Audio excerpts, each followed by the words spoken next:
अस्सलाम वालेकुम प्यारे बच्चों।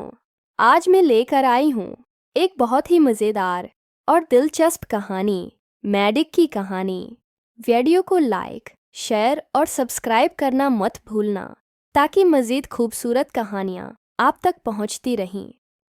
कहानी एक बार का जिक्र है। एक खूबसूरत सा तालाब था। इस तालाब में कई मेढक रहते थे। इनमें से एक मेढक था जिसका नाम था मीडू। मेडू बहुत शरारती और खुश मिजाज था। वो सारा दिन पानी में उछलता, फदकता और गाने गाता रहता था। एक दिन मेडू ने देखा कि कुछ बतखें तालाब के किनारे आराम कर रही हैं। मेडू बोला, अरे वाह, मैं भी उनके साथ दौड़ का मुकाबला करता हूँ। बतखें हंसने लगे, तुम मेढक हो, कहाँ हमसे दौड़ सकते हो। मेडू ने कहा, कोशिश करने में क्या हरज है। दौड़ शुरू हुई।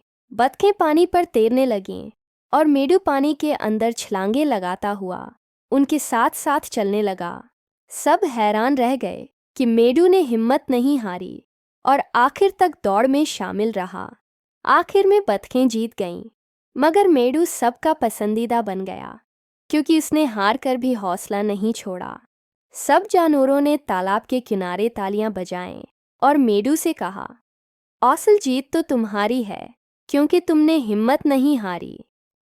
आखिर में प्यारे बच्चों, इस कहानी से हमें ये सबक मिलता है कि कभी हार नहीं माननी चाहिए। जो हिम्मत करता है वही असल में कामयाब होता है।